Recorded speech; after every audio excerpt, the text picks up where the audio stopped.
Looks like we're live. Uh, shouldn't have been standing for that. Howdy, everyone. Watching the VOD, or if you're in the chat, I'm the Shadow with the Hawk, grabbing something to fidget with.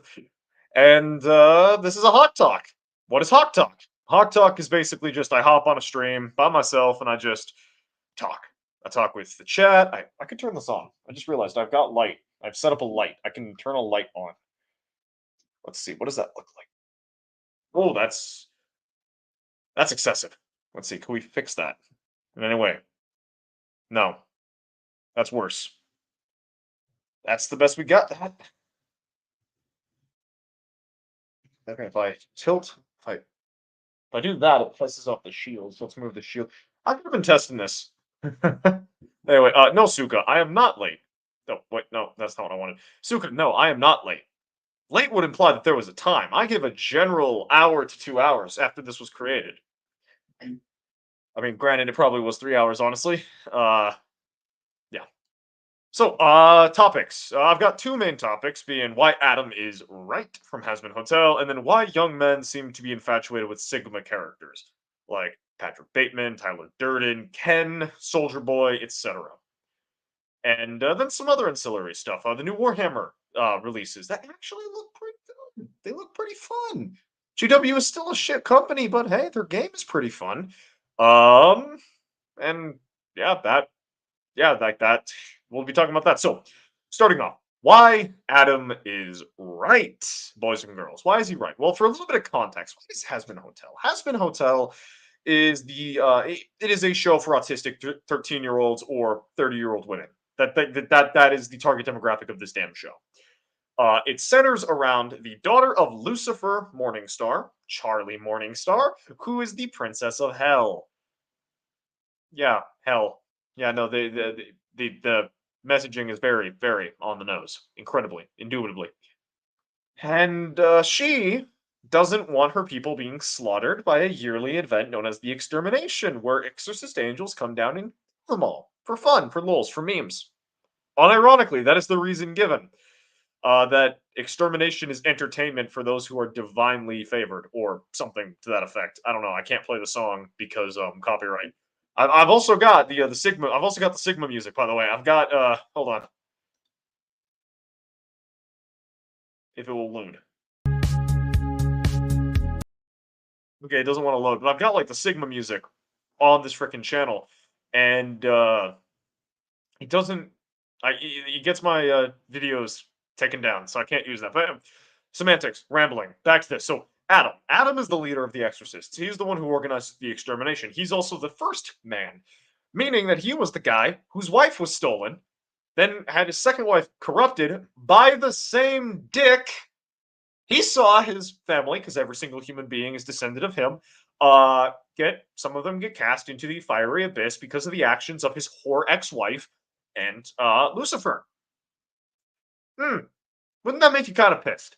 And then, the sinners themselves are a bunch of violent, savage, unredeemable, deviant bastards. And to be fair, like, why would they want to be redeemed? Like, if their entire life, they spent their entire lives being disgusting, vile animals, and then they get into a place where they are exalted for being vile, disgusting animals, wouldn't they want to continue being vile, disgusting animals because it's fun? Like, pretty much everyone in that damn pit wants to be there, wants to continue, whether they want to maintain their dominance of the region, whether they want to move up the ladder, whether they just want to continue engaging in bondage or continue drinking to their heart's content. There is basically no one in that pit of damnation that actually wants to leave it. What they want is to stop being under the thumb of someone else, in the case of Angel Dust, who wants to be freed from Valentino, or in the case of who's another person, that doesn't want to be there? Really, he's like the only person actively seeking redemption. Then there's also Serpentius, who accidentally tries to seek redemption and is the only one who does get redemption, which is something I'll get into in a little bit. But like, none of them want to actually leave hell. All of them just want to stop being oppressed by by the consequences of their actions, or they want to be on the top of the heap, or they just don't want to die from the invasion. Which is, death is not fun. Don't people want to die? But when you're cast into hell for being a horrible human being, and you want to stop being a horrible human being is to end your punishment, It doesn't really work. That's kind of like the child in timeout being quiet because they want to get out of timeout early. No, you're getting what you fucking deserve, to quote Arthur Fleck. It's the same general concept here. So you've got a bunch of people who are getting punished for being in hell, wanting to leave because it hurts their feelings that they have to, suffer consequences. Now, some people may be going, well, why not just leave them in hell? Why unleash the extermination? Why kill them? Well, the last time Lucifer and Lilith broke the world, they didn't have an army. They had an apple and some good words. So imagine what they could do to Earth if they unleashed an actual army of vile, perverted, disgusting creatures that cannot die and also wield powers that borderline on magic near universally. Wouldn't that kind of justify the exterminations to an extent? Wouldn't that make sense? Why they need to be purged, cleansed, burned, and killed? I would think so. I would definitely think so. So from the starting point, they don't want to be redeemed. So Charlie's whole plan doesn't make sense. And then from Adam's perspective, well, they're a bunch of violent animals who need to be culled, otherwise they're a threat to humanity. That means that they need to be culled. Howdy, Anderson. You missed bro, you can't just hop into a stream where I give the context to the beginning. Okay, I'm gonna give the context again for Anderson. Yeah, has been Hotel Anderson. Adrian, to answer your question, I've already told you I don't really have much interest in the Dragon Prince anymore. It has completely burned me. The general answer is Guts exists. The humans would probably be like, "Oh, that's another human. I don't really care." The elves would probably be very racist, and he would kill the elves, and that would create a spiral where everything on the eastern side of the continent decides, "Hey, time to fuck him up," and they proceed to fail repeatedly because he's awesome. Yeah, no, it's not even a question. Like the Berserker armor doesn't even need to come out. Like that universe is so freaking pathetic in regards to its lethality. They do not understand warfare. They do not understand tactics, and it's so damn small. The population cannot possibly be bigger than 5 figures at best. Now I'm accounting for sentient animals. So yeah, he does. He brutalates that universe. He exterminates that universe effectively, categorically, fundamentally. There is no mercy. There is no mercy, there is no repentance, it's just death. Same thing that Adam unleashes to the sinners in hell. Now, if there's anyone in the chat who would like to refute the idea that Adam is right morally for killing all those damn dirty bastards, please express that opinion. My general stance is that the majority of them would not actively seek redemption because redemption is realizing you are a disgusting animal that needs to repent, not wanting to be a better person because your situation is bad. And then there's the fact that the majority of hell is full of disgusting, vile animals, so you can't really trust them because they could be liars. And then further, they do deserve to be exterminated because they are Lucifer's little personal army. God's reaching the I have no enemy. No, no, he's not reaching he's not reaching the I have no enemy state. He's reaching the I'm so fucking tired, could the world stop state. And that's I could get into Vinland Saga. Yeah, there's a lot. There's an excessive amount. Here I'm gonna just leave this here and then move on to the second topic because I feel like that's gonna be a lot more interesting now that we got people in the chat. Uh, so Fancy Pop removes voodoo elements from a character because apparently it was insulting to the to members of the voodoo community. I grew up saying it voodoo. If you're a member of that community and you have a problem with me pronouncing it, I apologize, but that's how I know how to pronounce it. Voodoo. Moving on. So she cut out content of voodoo culture from the character of Alastor, who was a Creole from Louisiana. Yet she also kept in all of the elements of Christianity and actively attacked Christianity, like having who's obviously Saint Peter be a twink, having Adam the first man be a foul-mouthed, vile person, and also the villain for killing sinners. And then portraying Lucifer as just some quirky, misunderstood dreamer. The guy who condemned humanity to this freaking demiurge afflicted hellscape is a quirky dreamer. Yeah, go fuck yourself. Unironically. Uh no, the Dragon Prince is a fairly peaceful world, and its martial ability, its military makes freaking McClellan from the Civil War look like a competent human being. Like, they have spells that let them use ranged attacks and artillery, yet they don't use them. They just toss infantry into the meat grinder. They have ballistas, yet they don't shell the enemy position with artillery. They have crossbows, yet they don't use crossbows to kill the enemy from range. It's a freaking stupid universe. One would argue it's retarded, but I'm not allowed to use that word on this website. So, next up, the other topic in the title: why young men like the Sigma male archetype character. There was a character limit. What the what? I wish I hadn't drank you already. I also wish it was actual beer. All right. So, the second topic: why young men like the Sigma male character. For those who don't know what I mean by when I say the Sigma male character, I mean your Patrick Batemans. I mean your Soldier Boys, your Adams for Hazbin Hotel, for instance, your Kens from the Barbie movie. Those kinds of characters. The kinds of characters who, when they do anything remotely cool, your immediate response is this. Impressive. Very nice. Mm.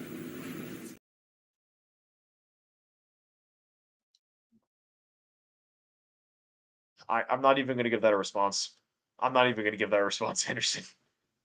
But so, okay, this is something that I've noticed a lot, and whether it's ironic like or unironic like, my generation, the Zoomers, a lot of men in my generation seem to be infatuated with these kinds of characters. The Patrick Bateman Sigma playlists, the Tyler Durden thesis statements, how Soldier Boy and Homelander are the most popular of the boys' characters. Mike is somewhat muffled. Okay. Hey Sam, can you hear me better now? I was kind of far away from the mic. Is that better? Hold on. Is it even hooked up to the right mic? Okay. What about that? Is that better, Sam? Here, if I adjust the camera, that looks a lot better now, doesn't it? No, it doesn't. It looks horrible. I need a better setup. But good to see you, Samuel the Infamous. Oh, I forgot to be yeah. Go away from the mic. Okay. Oh, sorry, Anderson. Sounds like you have cotton in your mouth. Okay, hold on. I'm gonna quickly pull that up on my phone and listen because give me a moment, boys. Hold on.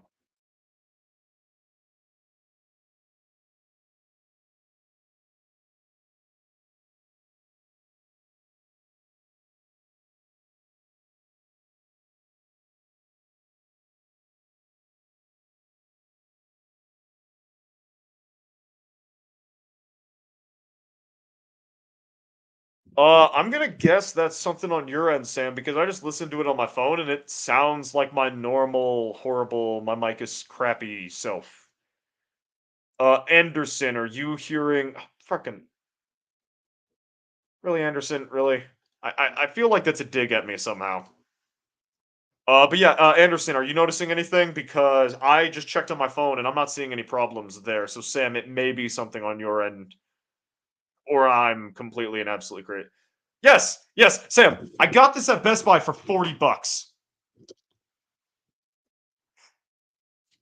Yeah, I do need a better mic. I absolutely do need a better mic. I'm aware I need a better mic. But it's just not fully in the budget. Understood, Anderson.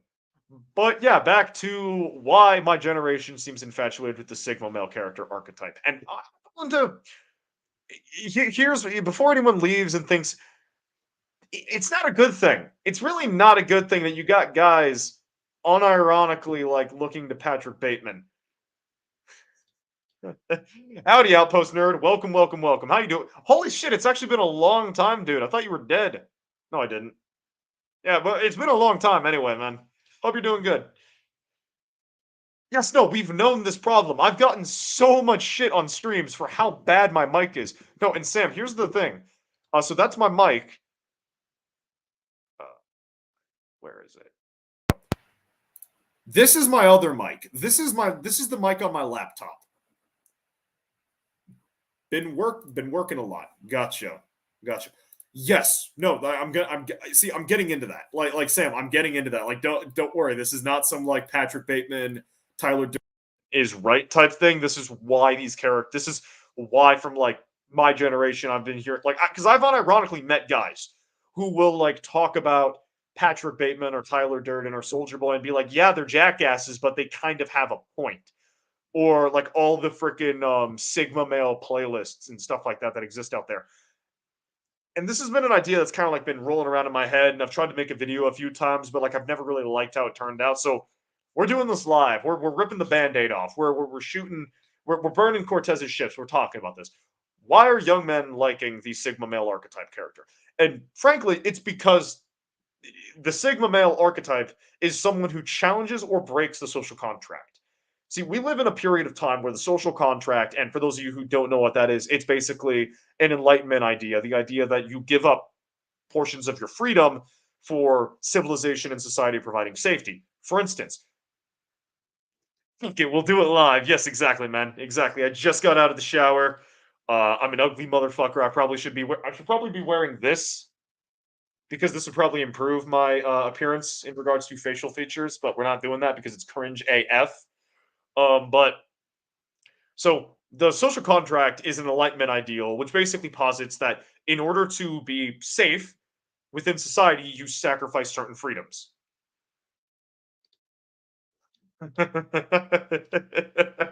Oh, fucking A.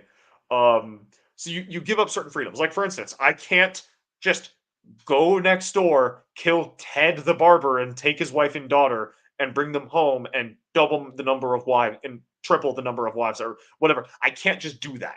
And in turn, Ted can't just come over and do that within a social contract. And then there's a lot of other factors. Uh,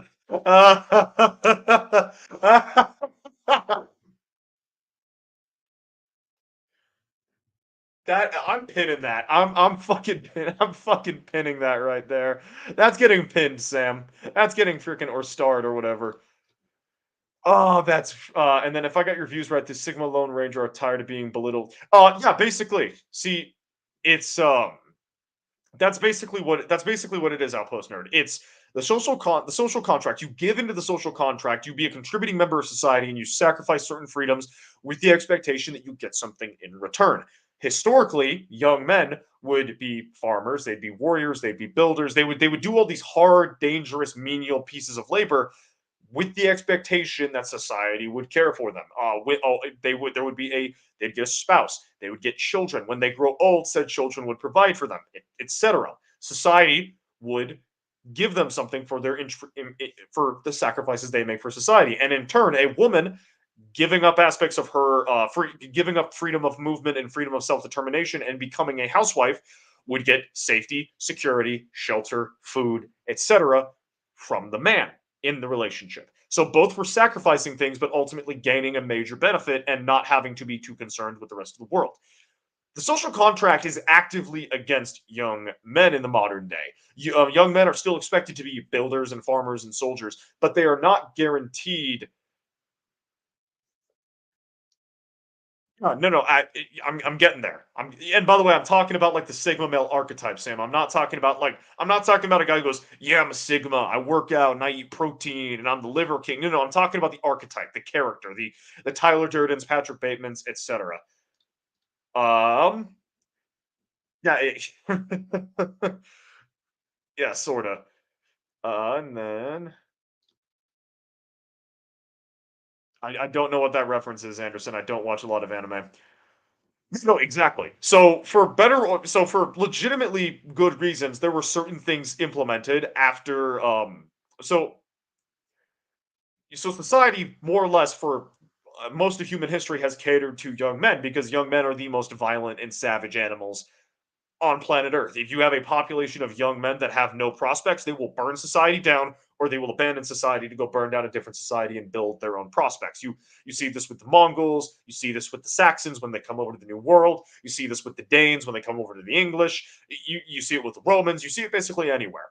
You want to incentivize your young men in order to contribute to society. And for most of human history, women were the sacrifice for that. So then you have so then we have around like the 1950s and 60s and stuff like that, you start seeing women develop independence. And to an extent that is a relatively good thing, but then it's also a relatively bad thing because over time now you're at the point where a woman does like can function within society without a man. And it's not only that, but women are actively incentivized by society to not seek out a man. All of the media they consume, all of the things on social media, all of their friends are telling them you don't need no man, you can be your own boss. So now, what men do to include within the system, what men give up, what men sacrifice by being soldiers, builders, farmers, etc., they the sacrifice that they make goes unrewarded. So why should they check in to society?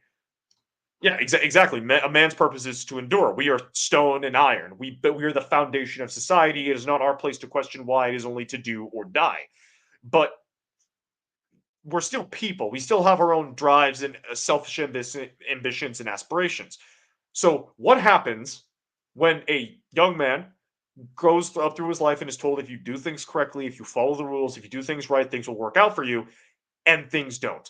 The spot in college that he could have gotten because of his scores was given to a woman who had a lower score than him.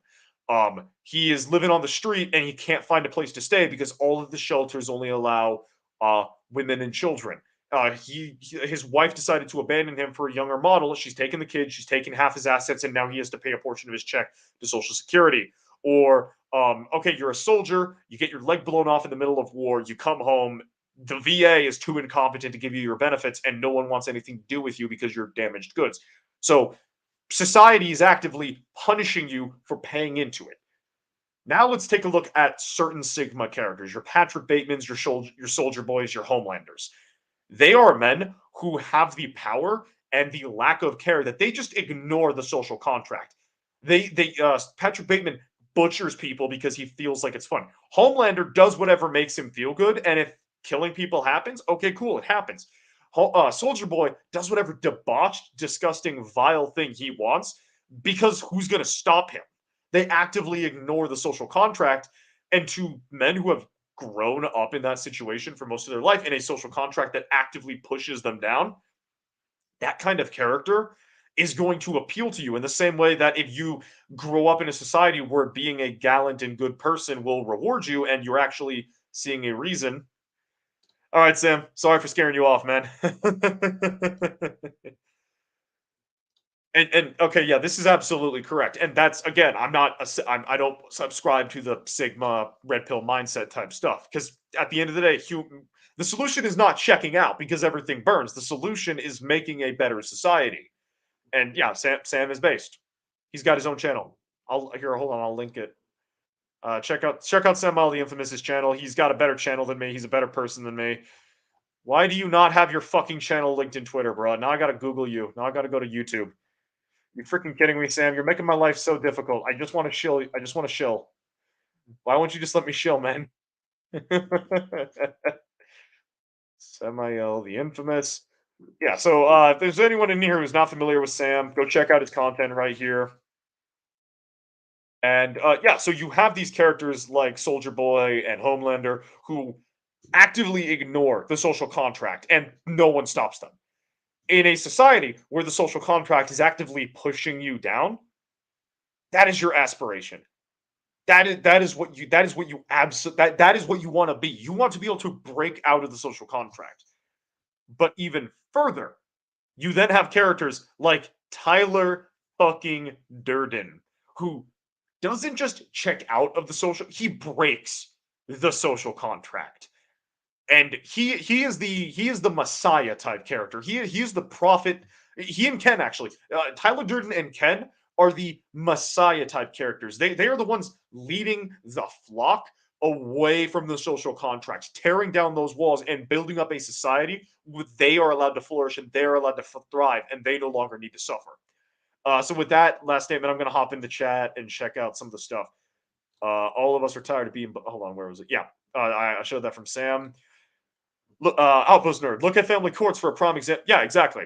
Yeah. Now, divorce originally was designed to give women a fair chance back when they didn't have the same employment opportunities and a bunch of other factors. But now that they do, it's kind of bullshit. I just need to get over. Yeah, exactly. And to be fair, that is the way it needs to be. Again, men, as I said earlier, men are stone and iron. That is our purpose. It is not our place to question why. It is only to do or die, stealing the Deathcore of Krieg mantra.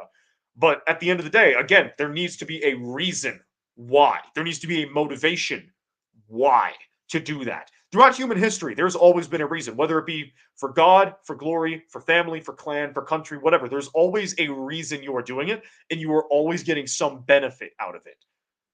Modern society, modern society is the one civilization I can think of that actively demeans the young men in its population. They're the people that keep it afloat and alive. Sam, yeah, divorce with children, he knows. Ignore chipmunks. I don't know what that means. A man's purpose isn't to endure. Yep, totally agree, Sam. Most powerful asset a society can have. It's young men who go to war. Yeah, exactly. Men are the ones that are the foundation of human society. Uh, I cannot claim to own that. That one Lord of the Rings game, like Battle for Middle Earth or something like that. The Witch King DLC. It's like, I have stone and iron for Angmar, like that. And it's just one of those, like, stone and iron is one of those things that just does always stuck with me because it's awesome. No, absolutely. The education system is fucked because it's feminized. It's absolutely feminized. I would say Homelander is the only Sigma character we have seen in years doing an emasculating him. Well, that's the thing. Like, no, so Outpost Nerd, my thesis of what a Sigma character is it's someone who ignores or breaks the social contract. It's not necessarily someone who's epic or awesome or badass. Like Judge Dredd is not a Sigma character, even though he's epic and awesome and badass. Aragorn is not a Sigma character because even though he's epic and awesome and badass, he's not breaking the social contract. Guts is not fundamentally breaking the social contract. I mean, okay, he kind of is because Griffith is the social contract, but like, look, you say tomato, I say random fruit we got from Latin America. Okay, let's just let's just toss that away. The main point being is that the Sigma archetype is someone who actively attacks the social contract or ignores the social contract. Modern education comes out of Prussia. That and it's also the Scottish system, and it's basically designed to make you a cog in the machine, which works when you have an industrial economy. It doesn't work when you outsource all of your industrialization to China, and now you have no more purpose for the worker drones. I still need to play that freaking DLC for New Vegas. I really do. I've heard it's one of the best DLCs ever. Yes, men should be able to, with an extent, and that's where women fit in. That's where a wife fits in. That a wife is the only person that you really should be able to, that a man should expose his weakness to. He should never expose his weakness to society because then they'll never take him seriously. He should never expose his weakness to his children because then they'll walk over him, and he should never show weakness to his parents. Yeah, and when I say, like, I'm not talking about like people like children. I'm talking about like a grown man. A grown man should never show weakness to his parents because that is shameful and that is an insult to them as his parents. They should have, in a perfect world, they would have raised him to be strong even in their eyes. The only person a man should show weakness to is to his wife, is to his spouse, is to his significant other, or to the deepest of battle brothers. Not like not Gilgamesh and Enkidu deep. I'm talking more Titus Pullo and Lucius Varinus from Rome. You know, like takes bullets and trades bloods, but no other exchange of bodily fluids. No other exchange of bodily fluids at all. Please, for the love of God, no. But yeah, so a man should be able to show emotion, but to a wife, and that flies back to the issue of women being independent because now a woman can just abandon you. So if a woman can have the most heavy standards of a man, but then decides, see, I don't know because apparently Alexander the Great did have a not homosexual in the way we would define it, where they were boyfriend and girlfriend, but there was an individual that Alexander the Great, probably based off textual evidence, engaged in. Okay, now I'm confused. Is it a horse? Because now I feel like I may have just accidentally called Alexander the Great Vosh, and I feel like that's a massive disservice to who he is. You're not speaking to his friend. Okay, I accidentally called Alexander the Great Vosh the Great. Voshinder the Great.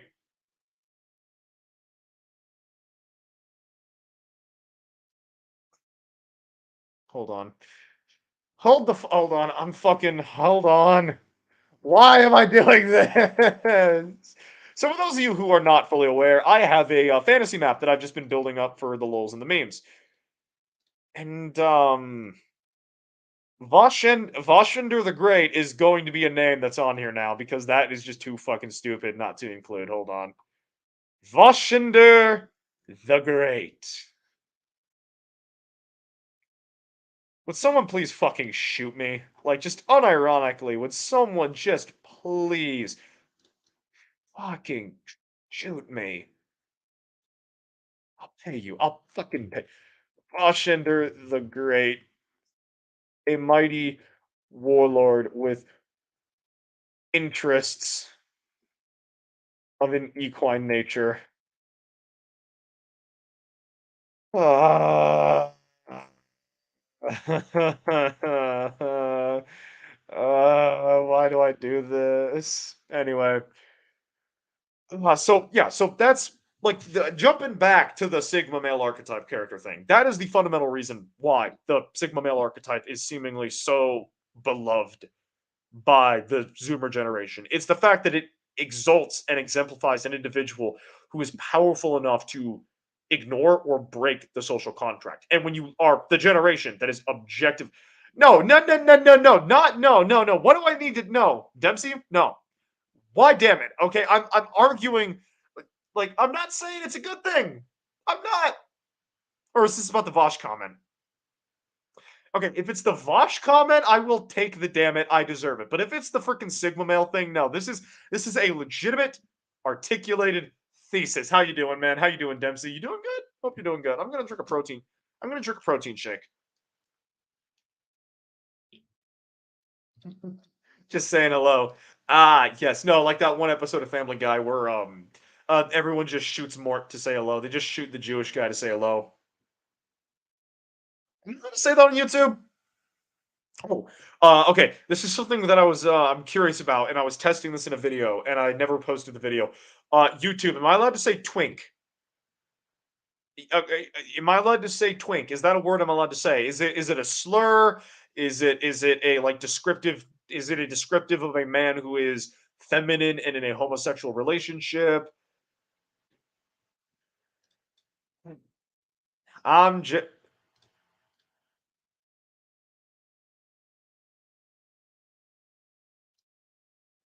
Twinkie. Okay, just okay. If I say Twinkie, it's fine. Okay. If I say Twinkie, it's fine. Okay. As to human Ken, I'm just Ken. Anywhere else I'd be a 10. If it would be a mistake or something. Fuck. I need to listen to that song again. I need to listen to that song again. It's a good song. No. Do not listen to No, I am referring to a homosexual man who displays incredibly feminine characteristics. That is what I am describing. Still stars. Oh, I love that. I fucking love that. Well, no, because no, so it was for the Has Been Hotel video. When I was making a in that video, I was describing a character who is I'm like 80% sure is representative of Saint Peter because Vivzy Pop is a freaking anti-Christian individual who has gone on record to say her attempt is to reclaim hell for queers. No, you're not. No. No. I don't need help now, post nerd. I don't need help. I need to be able to say certain words on this damn site without getting banned. Just imagine it. Imagine it, Raiden. A world where I can't be called out for my outlandish claims. A world without cancel culture. A world where I can say the N-word. That's gonna get me taken down. Yeah, Dempsey, it is. Has Been Hotel. It just came out, and the best way I could describe it is it is an autistic 30-year-old woman's rendition musical about how she's getting back at her dad with some of the detail. I don't know Vivzy Pop personally. I don't have a degree in psychology. Here's what I'm willing to bet her dad is incredibly traditional, has a lot of Christian, has varying Christian values, has a good amount of money, and was not very supportive of Vivzy Pop coming out as queer or something like that. That's what I'm willing to bet. Well, ironically enough, Vivzy Pop would probably articulate that Doom guy is evil, even though it's stupid. Like, look, if she like that's about the target demographic, honestly, and if she's at that age, it's up to her.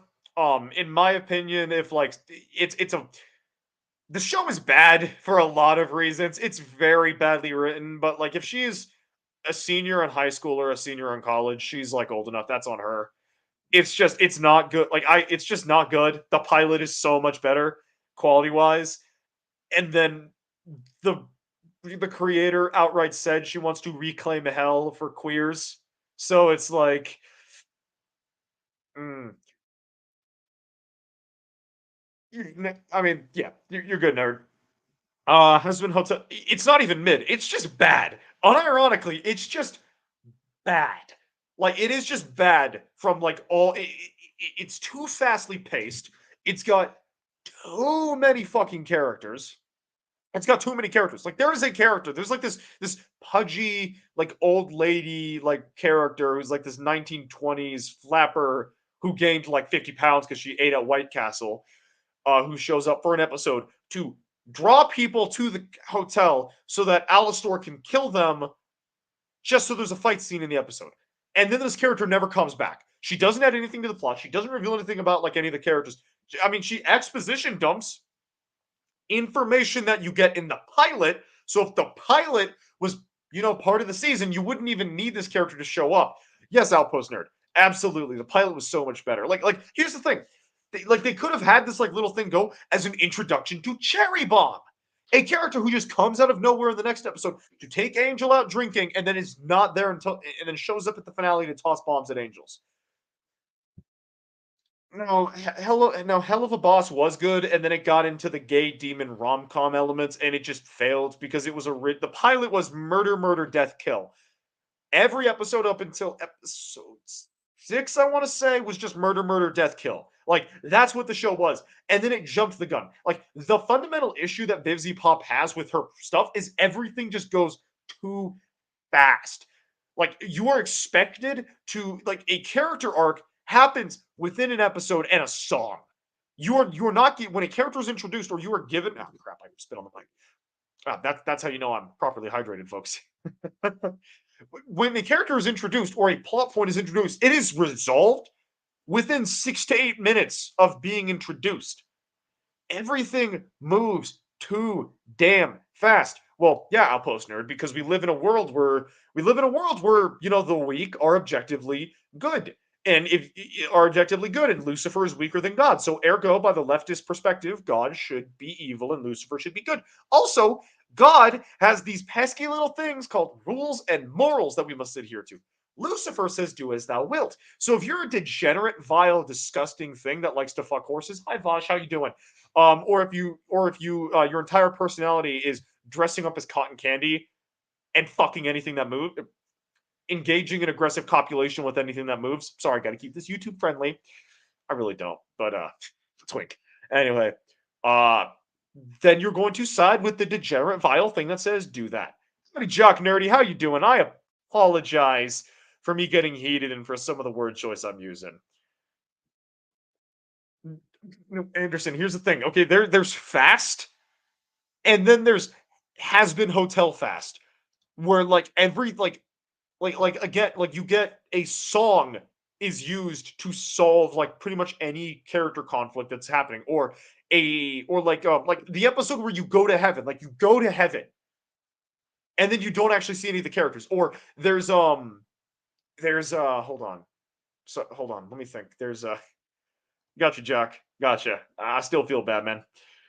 Anime guys for well, no, I okay. Well, to be fair, Japanese standards of demons are very different to American standards of demons. It's apples and oranges.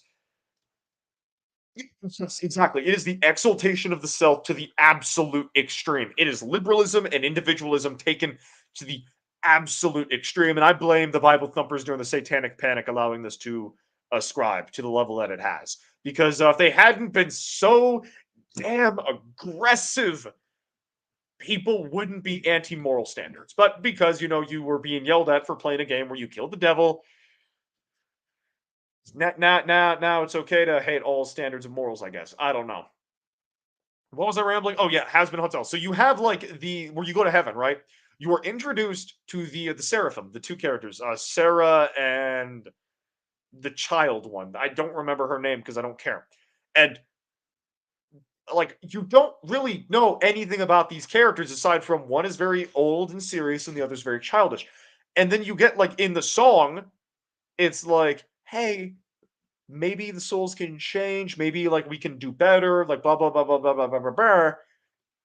And then there's like the moment when the child one finds out that, oh, wait a minute, the exorcist demon or the exorcist angels, the things that are designed to kill and slaughter and maim and brutalize and that disappear for 24 hours out of the year, they've been going down to hell to kill all those damn dirty, disgusting, vile sinners. Hmm. Huh. And she's like, I can't believe I admired you. And like it's oh, this is a big this child character that looks at they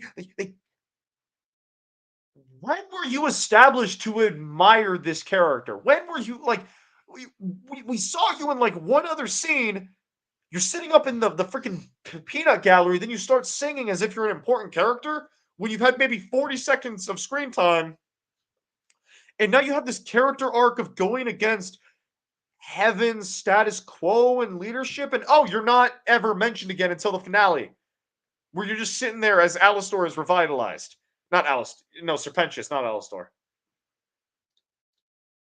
No, like unironically, because it's challenging the rules. It's standing up to the man. It's doing as thou wilt, bruh. And it's fucking vile. It's gross. I think I've heard that mentioned, and I'm very concerned. Yeah, no, okay, so that's more of a translation thing. Like the demons in this bad boy right here. Hold on, let me pull this out for you guys. Let me the demons in this bad boy. they're I mean they're close, kinda, but they're not Christian demons. Not in the slightest. At all. Not really. Or Demon Slayer demons. Those are just ogres.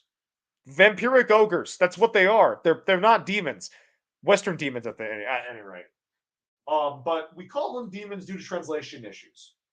Also, the West has kind of like killed off all of our spirit and monster analogs in favor of science. The Enlightenment was a bit of a mistake. Hey, I mean, good for you, man. Let me know when it's done and I'll take a read. Sounds interesting.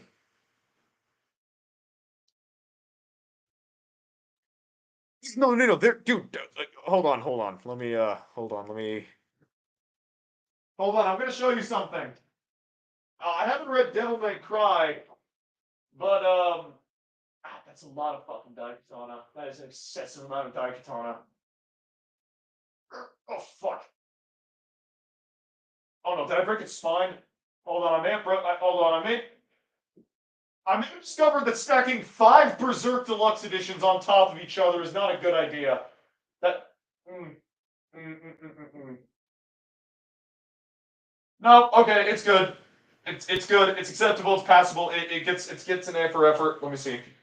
Oh, these are all out of order. These are all horrifically out of order. These are. Oh. Slam my knee into my desk. Ow, I'm freaking incompetent. Ow, that freaking hurt. Yeah, no, Anderson. Hold on, let me get the other one.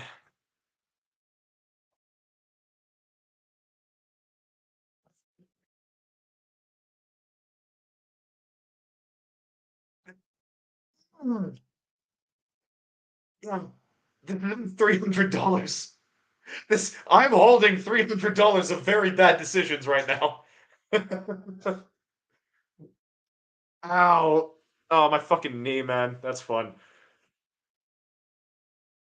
Yeah, no, absolutely. Like that's the thing. But like the difference is these are they they're not quite demons because they're just monsters, whereas demons are like more incorporeal and have some other stuff to them.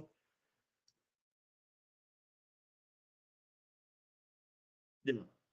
Hmm. I've never seen Devil May Cry, though I do know that it influenced this lovely series. Oh, damn. Like, okay, it would be a workout. Hold on. It would be a work. Like, I could use these. I could, hold on. I could, hold on.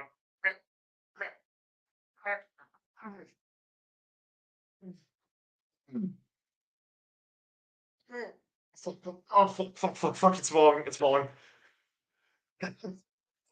Oh, this is so cringe. This is so freaking cringe. Oh, where am I even gonna put the, hold on. I gotta sit this down. Hold on. Ugh. Here, I'll put this down next to the Warhammer minis I pulled out because I'm freaking cringe. I'm just. This stream was meant to be somewhat serious, and now it's just turned into random fucking shit and chaos. If I remember right, demons in Eastern cultures are primal forces corrupted over time. I think it depends on the culture, honestly, and it's probably a translation issue. Howdy, Tim's talk. How you doing, partner? How you doing? You doing good?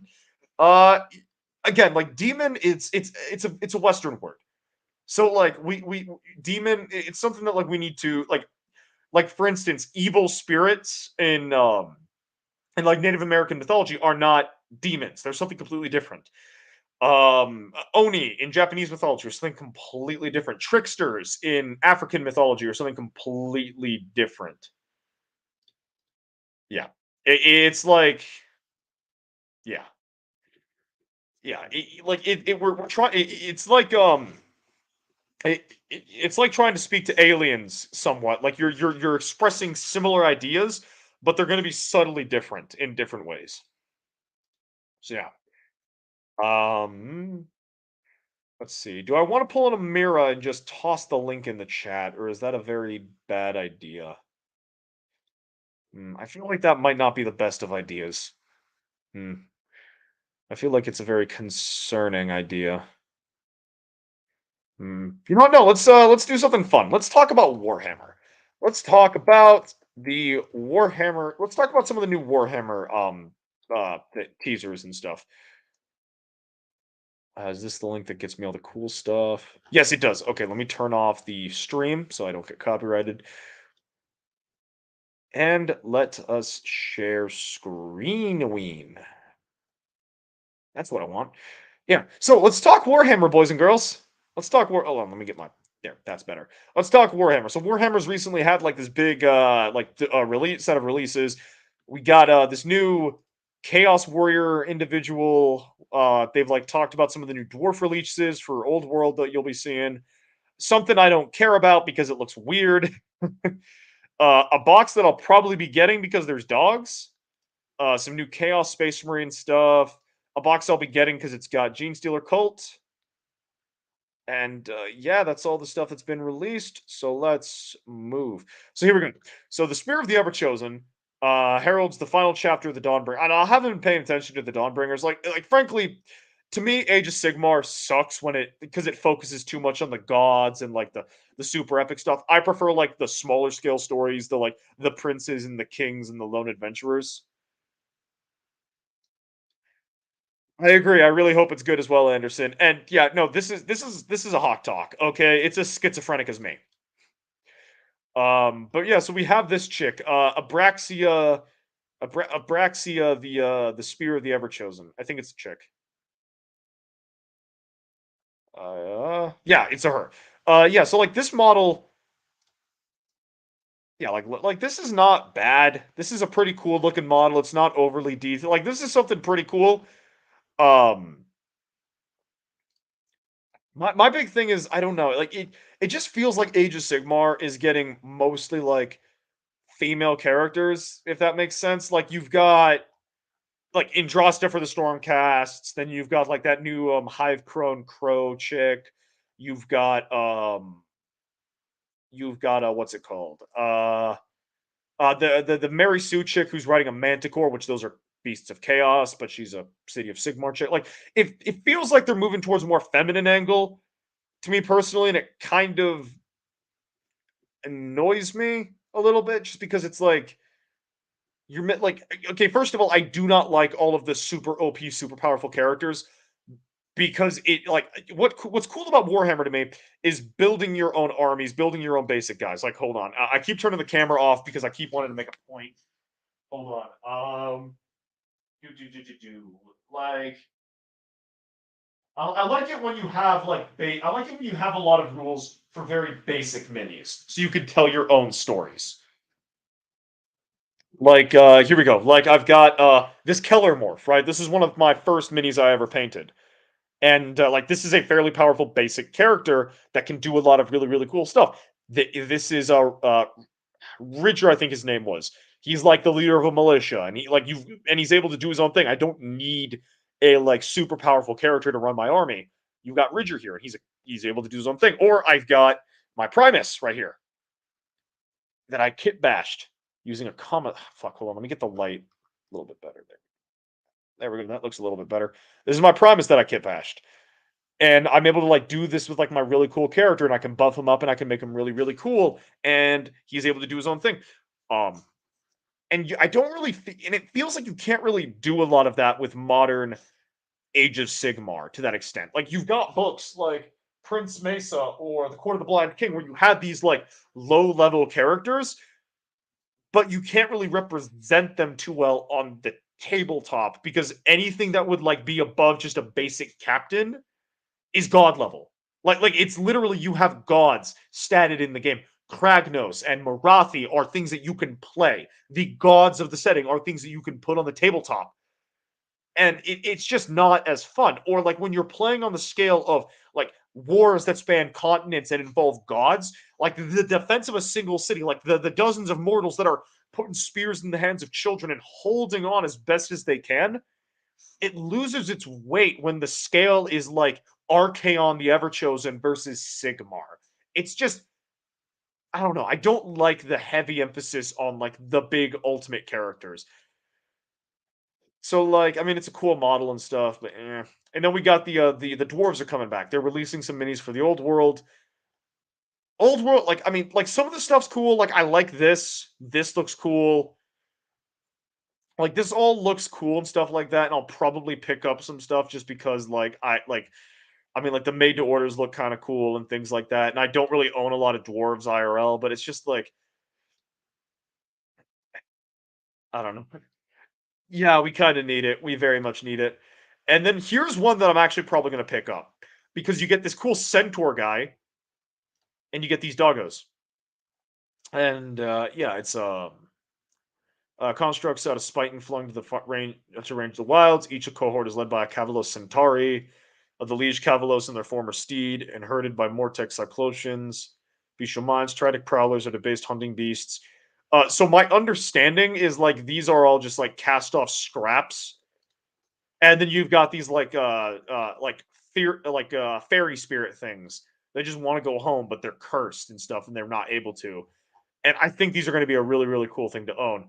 And then Chaos Space Marines, like these Chaos Space Marine sculpts look so good. They look so good. Like this Night Lord Fricker, so good. And then I think and then you get like this massive reveals for like some units and stuff that just look phenomenal. And then what I'm super happy about, not the fucking Space Dwarves. I fucking hate the Scots, but these Brood Brothers. I am a massive, massive, massive fan of the Gene Stealer cults. And this is just like a cool thing. Also, it would give you like, I don't own this model, I don't own this model, and I don't own this model. I don't own either of these guys, and this motherfucker right here is so damn cute. Um, but yeah, this is gonna be a good, and it also comes with like a little bit of terrain. So this is gonna be like a fun set to get for me.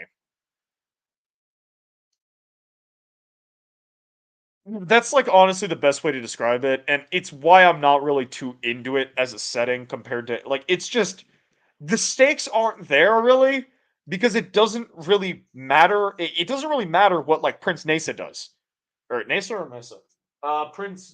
Mesa. It doesn't really matter what Prince Mesa does if Archaon decides I'm burning that continent because he's going to burn the continent. Like that's what's going to happen. It doesn't really matter what Lurin of Bryumdar, Lurin Soul Taker of Bryumdar does if a Nurgle force ever actually starts fucking with his colony, because he's just a king. He's just a king. His sacrifices, the sacrifices of his Namarti legions mean nothing in the grand scheme of things. The loss of a great city means nothing because there's thousands of those due to the scale of the world, which that allows for like so many opportunities for great storytelling. But the focus of at least like the miniature range, which I mean, it's a miniature game. You're selling minis. That's going to be the focus of the game. That's going to be the focus of the lore. Is all about the clash of the gods. And I don't really like that. I don't. It's just not as cool. There's not really an opportunity for me to like make my own lore. You know, like if I were let's say we were taught like let's say it was Druchii, right? Like back in Warhammer Fantasy, and we're playing, and I play a Malice character. I play a Malice type character. Like as long as I don't take like the sword or like the sword the warp sword of Cain, right? Like that's I don't upgrade him with the warp sword of Cain. I've got this like really really good this really really good Dreadlord who has gone on many reavings and many ragings and burnings, or maybe I do have him with the warp sword of Cain, and he's just this Druchii lord that has a cursed blade riding on the back of a guy. But when you're playing with the stat block of a god, you can't really do that. It just sucks. Felix and Gotrek are in there, or Gotrek at least is in there, and it's like that's I don't know. I'm not really a fan of dwarfs. It's not a character I really latch onto. Anyway, let's hop over to Twitter and see if there's anything that'll get me fired up.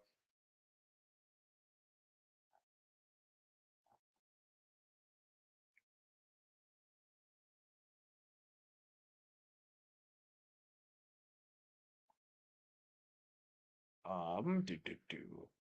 Anything on Twitter that's gonna make me angry.